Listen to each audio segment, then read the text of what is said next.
So good morning students. We were discussing about water resources. हम लोग water resources के बारे में बात कर रहे थे. एक बार थोड़ा सा रिकैप कर लेते हैं. हम लोगों ने कितना वाटर अवेलेबल है वो भी देखा था.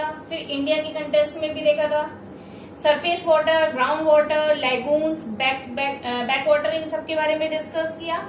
ठीक है. वाटर डिमांड क्या है, उसका किस तरह से यूटिलाइजेशन हो रहा है, उस चीज को देखा. इरिगेशन पर्पज से सेपरेटली देखा कि इरिगेशन पर्पज के लिए मतलब वाटर की जो रिक्वायरमेंट है वो इरिगेशन पर्पज के लिए कैसे, कहाँ, कितनी है, उस चीज को देखा. और what are the problems that are related to water availability, that also we have discussed. Yes.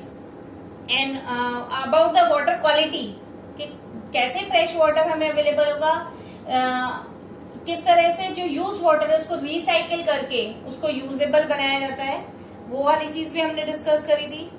Water conservation, उसको कंजर्व करना, बचा के रखना. वाटर मैनेजमेंट के बारे में हमने डिस्कस किया था, जिसके अंदर हम लोगों ने वाटर हार्वेस्टिंग, वाटर डेवलपमेंट, उसके अंदर हमने देखा था परकोलेशन मेथड्स के बारे में हमने डिस्कस किया था. All these things we have discussed. Clear. And we have discussed about the prevention of water pollution, कि किस तरह से किन किन एरियाज में जहां पे पॉपुलेशन ज्यादा है वहां पर वाटर पोल्यूशन भी ज्यादा है और वो उनको किस तरह से रोका जा सकता है. क्लियर. एक हम बात करेंगे आज recycle and reuse of water.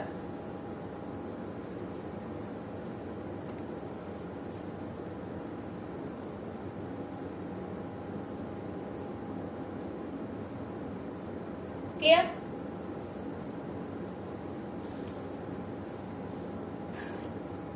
सीधी सी बात है, हमें रिसाइकिल और रीयूज करने की जरूरत क्यों है, क्यों जरूरत पड़ती है हमें? बिकॉज अवेलेबिलिटी, जब हमारे पास फ्रेश वाटर की अवेलेबिलिटी खत्म हो जाएगी तो हम क्या करेंगे, उसे रिसाइकिल करेंगे, उसे रीयूज करेंगे. तो to improve fresh water availability and it is necessary to promote recycle and reuse. ठीक है. तो अवेलेबिलिटी ऑफ फ्रेश वाटर, जो वाटर एक बार कंटेमिनेटेड हो गया है, खराब हो गया है, पॉल्यूट हो चुका है, क्वालिटी उसकी डाउन हो चुकी है, उसको हम क्या करेंगे, रिसाइकिल करके उसे रीयूजेबल बनाएंगे. तो जब हमारे पास फ्रेश वाटर की कमी होती जाएगी तो हमको ये चीजें इन स्टेप्स को फॉलो करना पड़ेगा. क्लियर. दूसरी चीज, हम पहली चीज तो हमने क्या किया, हमको इसका यूज बढ़ाना है. हमको ये क्या करना है, जो रिसाइकिल तो करना है, रीयूज तो करना है, लेकिन हमें दूसरी चीज क्या देखनी है, हमें ये देखनी है कि किस तरह से हम जो फ्रेश वाटर है उसको बचा सके, उसको कंजर्व कर सके. ठीक है. तो उसके लिए अगर मैं जैसे बात करें कि बहुत सारे मेथड्स हैं, जैसे कि हम बहुत सारे फैक्ट्रीज हैं जहां पर ये कूलेंट्स का काम करेगा. मशीनों को ठंडा करने के लिए, धोने के लिए क्या करा जाता है, वाटर का यूज किया जाता है एज ए कूलेंट पानी डाला जाता है. कई मशीन क्या होती है, काम करते करते गर्म हो जाती है तो उसके अंदर पानी डाला जाता है. आप लोग अब तो खैर बहुत एडवांस हमारे व्हीकल्स आ गई है, नहीं तो पहले 4 व्हीलर्स वगैरह में भी उसमें क्या किया जाता था, पानी वगैरह डाला जाता था. तो उसके अंदर जरूरी तो नहीं ना जो फ्रेश ड्रिंकिंग वाटर अवेलेबल है हम उसको यूज करें. जो रिसाइकिल वाला वाटर है हम क्या कर सकते हैं, उसको यूज कर सकते हैं. बात करें फायर एक्सटिंग्विशर,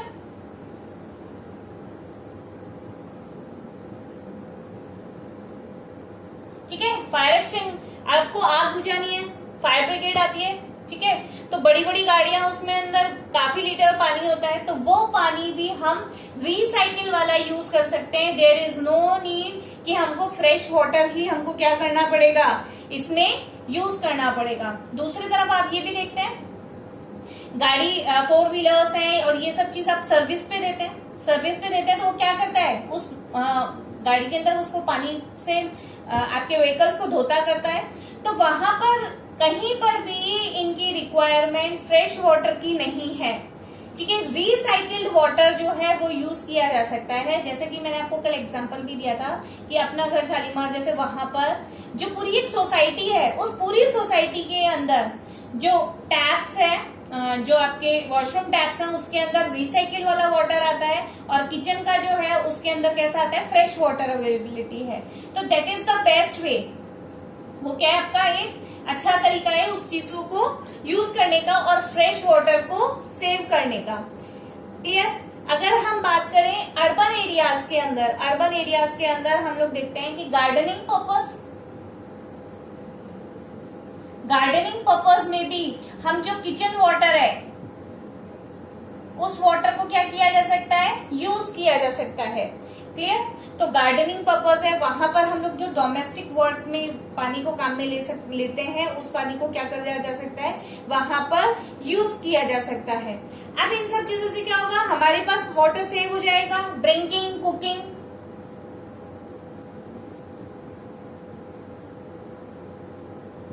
क्लियर। यहाँ पर इस पानी को क्या किया जा सकता है, सेव किया जा सकता है। क्लियर। तो नॉट ओनली ये तो हमारे सामने की बात है, बहुत सारी जैसे फैक्ट्रीज वगैरह हैं, बहुत सारी चीजें ऐसी हैं, जैसे एफ्लुएंट है, ठीक है, उसको हम डिस्पोज करते हैं तो उसको हम कहाँ नहीं करें, फ्रेश रिवर वाटर में डंप नहीं करें। तो इस तरह से हम लोग ये सब क्या होगा, इन सब चीजों का पूरा मैनेजमेंट किया जाता है, पूरा ड्रेनेज सिस्टम को स्टडी किया जाता है, और फिर उन सब चीजों को, कल हमने जैसे वाटरशेड मैनेजमेंट पढ़ा था उसके अंदर हमने यही देखा था कि पूरा का पूरा ड्रेनेज सिस्टम इस तरह का हो कि पानी को इकट्ठा किया जा सके। उस तरह से इन सब ड्रेनेज सिस्टम का मेथड इस तरह से हो ताकि जो वेस्ट है, ठीक है, या जो वाटर यूज हो चुका है वो फ्रेश वाटर में डंप नहीं किया जाए, फ्रेश वाटर की क्वालिटी को खराब नहीं करे। क्लियर। दूसरी हम बात करते हैं वाटरशेड मैनेजमेंट।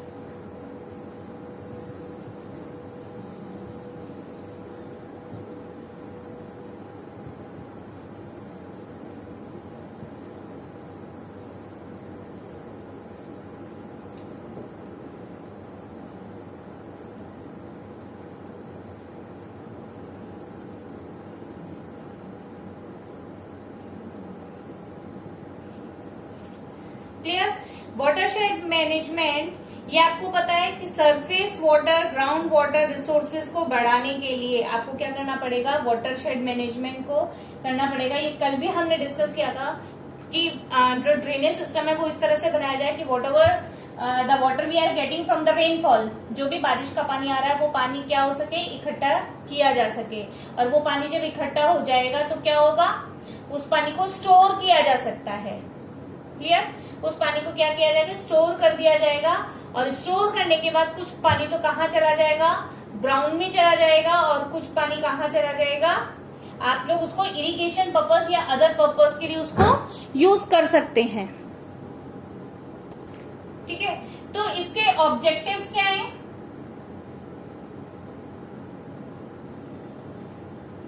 वाटरशेड मैनेजमेंट के ऑब्जेक्टिव क्या है, सीधी सी बात है, आप उसको क्या कर रहे हैं, कंजर्व कर रहे हैं, रीजेनरेशन कर रहे हैं पानी का, और इसका सही यूज कर रहे हैं, जिसके अंदर आप लैंड, वाटर, प्लांट्स, एनिमल्स सबके लिए क्या है, ये क्या है, यूजेबल बनेगा।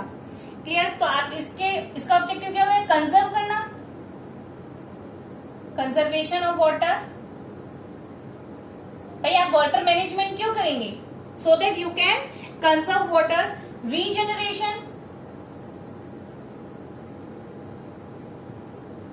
सपोज आपने वाटरशेड मैनेजमेंट किया और आपने पानी एक जगह इकट्ठा कर लिया, इकट्ठा करने के बाद आप उसको क्या कर सकते हैं, अगेन रीजेनरेट कर सकते हैं।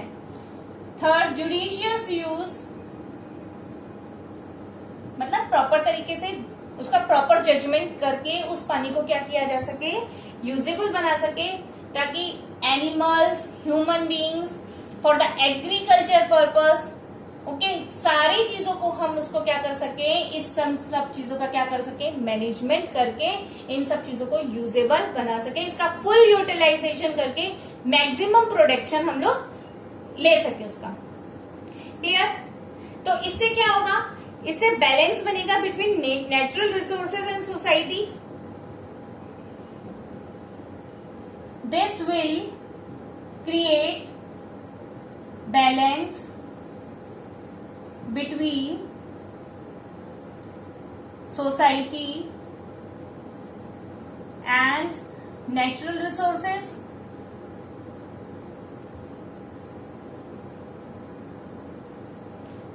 यस, ये क्या करेगा, नेचुरल रिसोर्सेज और सोसाइटी के बीच में इन सब चीजों को क्या करेगा, एक बैलेंस फॉर्म में चलेगा। Clear. Community participation in the project, main इसका क्या है, कम्युनिटी पार्टिसिपेशन।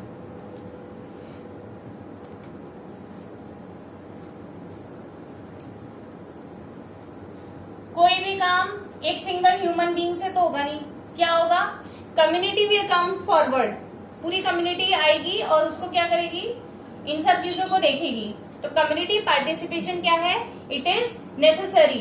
एक के करने से, एक के जाने से कुछ नहीं होगा, ये तो हम सबके लिए है। क्या वाटर की रिक्वायरमेंट कुछ ही लोगों की है, नहीं, ये सबके लिए है, तो सबको मिलकर के इसको देखना चाहिए। So we have discussed about watershed management. इसके क्या ऑब्जेक्टिव्स हैं, कंजर्वेशन ऑफ वाटर, वाटर को बचाना, रीजेनरेट करना, जुडिशियस यूज करना इसको। क्लियर। इससे क्या होगा, there will be balance between society and natural resources. Community participation क्या होगा, बढ़ेगा, और बढ़ा करके ही आप इन सब चीजों को क्या कर सकते हैं, कम्युनिटी पार्टिसिपेशन से इन सब ऑब्जेक्टिव्स को अचीव कर सकते हैं। क्लियर। अब हम बात कर लेते हैं सेंट्रल स्टेट गवर्नमेंट प्रोग्राम्स। बहुत सारे ऐसे प्रोग्राम्स हैं जो सेंट्रल गवर्नमेंट, स्टेट गवर्नमेंट चलाती है, so that we can have proper use of water.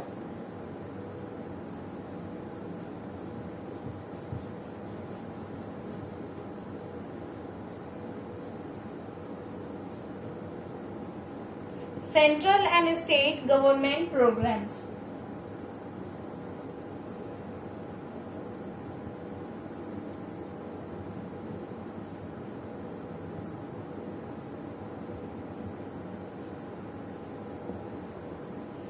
Clear.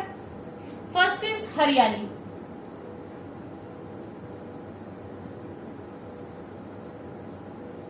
Yes, it's a water development program, watershed development program. किससे रिलेटेड है, watershed development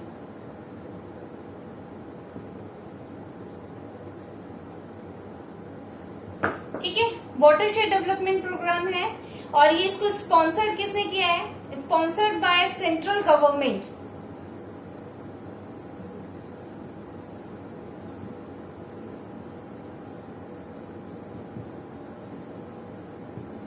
central government ने इसको क्या कर रखा है, स्पॉन्सर कर रखा है। ठीक है, और इसका पर्पस क्या है, enabling the rural population to conserve water for various purposes. Clear. Mainly किसमें है, रूरल एरियाज में।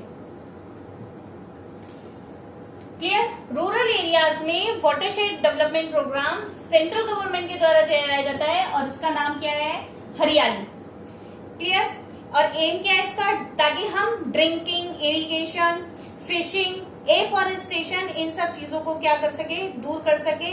और अगर ये रूरल एरियाज का है तो it will be under the gram panchayat. ठीक है, with people participation, under gram panchayat with people participation.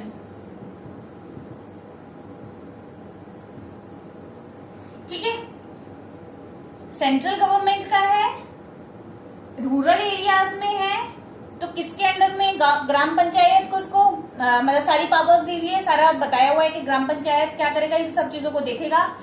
With people participation, लोगों का भी इसमें पार्टिसिपेशन है, और प्रोग्राम का नाम क्या है, हरियाली। ओके, और पर्पस क्या है, इरिगेशन। रूरल एरियाज में मेन पर्पस आपको पता है इरिगेशन है, फिर ड्रिंकिंग, फिशिंग, और जिन एरियाज में एफॉरेस्टेशन की प्रॉब्लम हो रही है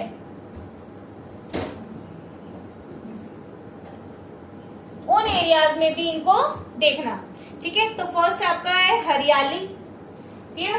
दोबारा मैं इसको रिपीट कर देती हूँ, वाटरशेड डेवलपमेंट प्रोग्राम है किसने स्पॉन्सर किया? सेंट्रल गवर्नमेंट ने रूरल एरियाज के अंदर, किसके अंडर में है? ग्राम पंचायत के अंदर में है, with the participation of people.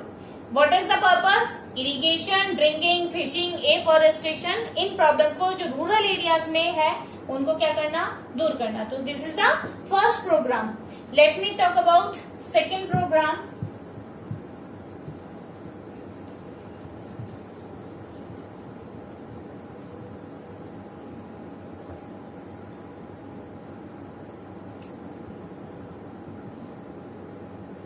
Neeru मीरू, यस, नीरू मीरू, इट्स नीर। नीर जानते हो ना? नीर, नीर यानी पानी, ठीक है। तो वाटर और मीरू मेरा, यू, ठीक है। वाटर एंड यू ये एक प्रोग्राम है जो कहाँ का है? आंध्र प्रदेश का है।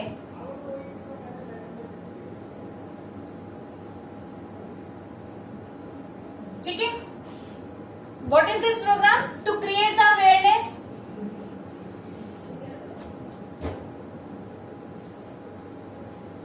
अवेयरनेस फैलाने के लिए about the water, use of water, to conserve the, how to conserve the water, how to manage the water. Clear? तो ये आंध्र प्रदेश का प्रोग्राम है, नीरू मीरू, ठीक है। एक है आरवरी,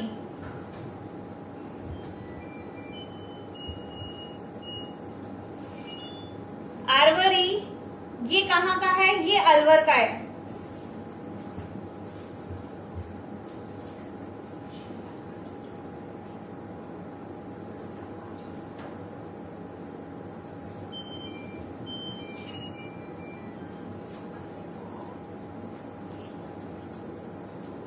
यस, ये अलवर का प्रोग्राम है। और इसका पर्पस क्या है? इसका पर्पस क्या, जो भी आपका एरियाज हैं, ठीक है, वाटर परकोलेशन, आपको पता है हम लोग तो देखते हैं रूपर है, जब भी आता है उसमें पानी, जब क्या होता है? रेनफॉल होता है, ठीक है। तो रेनफॉल होगा तो आपको क्या करना है? उन पानी को इकट्ठा करना पड़ेगा। फिर क्या होगा? वाटर परकोलेशन, ड्रॉप ड्रॉप करके वाटर नीचे जाएगा। तो परकोलेशन टैंक्स बनाए जाते हैं ताकि पानी क्या हो, मतलब ड्रॉप ड्रॉप होकर के रिस्क करके नीचे चला जाए, ठीक है। तो इसके अंदर परकोलेशन डैम्स हो गए, आपके डग आउट पॉन्ड्स होते हैं। डग आउट पॉन्ड्स का मतलब टेम्पररी पॉन्ड्स, जो तालाब होता है उसको अभी क्या किया हुआ है? बारिश के दिनों में सिर्फ उसको खोद करके बनाया हुआ होता है। मैंने आपको बताया भी था कि अगर हम बाय ट्रेन जयपुर जाते हैं तो बहुत सारे रेलवे ट्रैक के पास क्या है? दोनों साइड्स में हमको देखने, ये पॉन्ड्स देखने को भी मिलते हैं, ठीक है। और आपको पता हो तो इसे अपने राजस्थानी लैंग्वेज में इसे जोहड़ बोला जाता है, that is temporary ponds. Clear? Check dams बना देते हैं। एक चैनल आता है किसान एक चैनल आता है जिसके अंदर आपको ये सारी चीजें इसमें बताई जाती हैं। किस तरह से, जैसे ईस्टर्न स्टेट्स हैं, उन लोगों ने, मतलब हिली एरियाज तो है ही वो सारा, तो किस तरह से उन्होंने थोड़े थोड़े एरियाज में, बहुत ज्यादा गहरे नहीं, थोड़े थोड़े एरियाज में उन्होंने किस तरह से चेक डैम्स बनाए हुए हैं। चेक डैम्स का मतलब भी टेम्पररी डैम्स है। क्लियर? यहाँ पे चेक डैम्स है, परकोलेशन टैंक्स हो गया। तो ये सब कौन करेगा? With the help of people participation.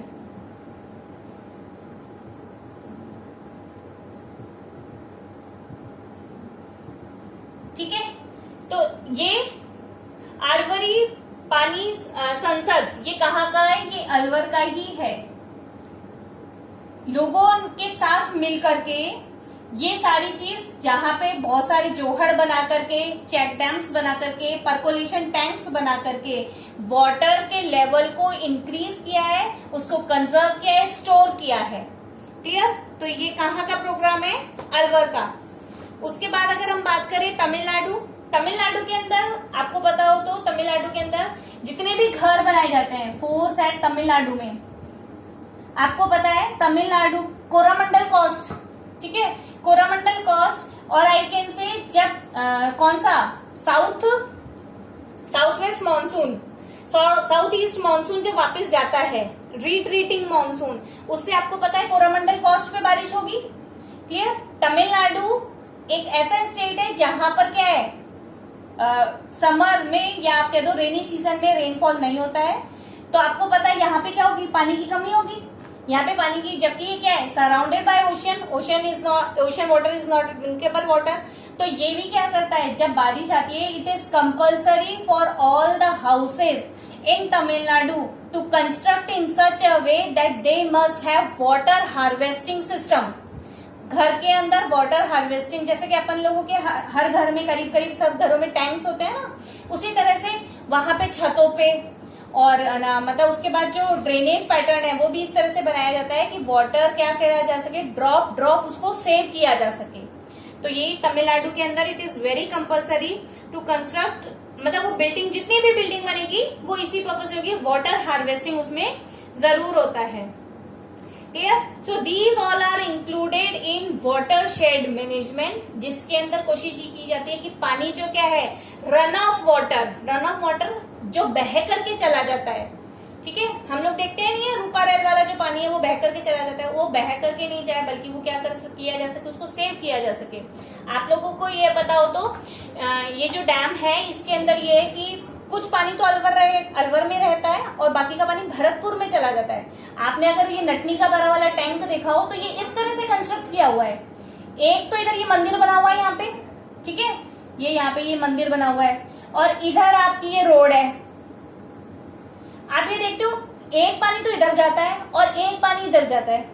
अभी तो आपको ये पानी इसमें लेवल इसका ज्यादा दिखेगा क्योंकि अभी बारिश का सीजन है, लेकिन आप बाद में देख तो ये क्या डिसाइड है कि कितना कुछ परसेंट पानी आपके राजसमंद में चला जाएगा और बाकी का पानी भरतपुर में चला जाता है। ये वाटर ट्रीटी है बहुत पहले से। क्लियर? राजा तेज सिंह वगैरह थे जब, उन्हीं के समय से है। लेकिन अगर आप जिस समय पानी नहीं हो इसमें, तब आप जाना, आप ये देखोगे ये वाली जो दीवार है ना, इस दीवार के नीचे है ना, ऐसे इसको खोदा हुआ है, मतलब उसको छेद किया हुआ है, उसमें बड़ा छेद है ये। क्यों? ताकि वो पानी क्या हो सके, वो थोड़ा सा चीटिंग से हम लोग क्या कर लेते हैं, पानी को क्या कर लेते हैं, इधर ले लेते हैं।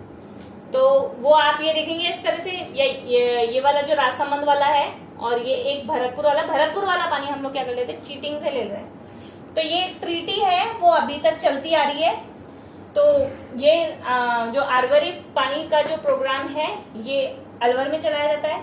अलवर ये तो नाम है, बाकी का बहुत सारे स्टेट्स ऐसा ही कर रहे हैं। राजस्थान की बहुत सारी डिस्ट्रिक्ट जहां पे पानी की बहुत ज्यादा कमी रहती है, वो इन सब चीजों को यूज कर रही है मेथड। लेकिन ये किधर होगा, ईस्टर्न साइड में। ये अरावली है, अरावली की ईस्टर्न साइड में ही होगा। आप लोगों को मैंने उसमें पढ़ाया था 11वीं क्लास में। ये कौन सा एरिया है, अरावली का ली वार्ड एरिया है। तो इधर पानी मिलेगा, इधर पानी नहीं आएगा, ओनली 10 सेंटीमीटर तक रेनफॉल होता है इधर। तो ये क्या होगा, इस एरियाज को बढ़ा देते हैं। Clear? Only your rain water harvesting is left, that we will discuss in the next.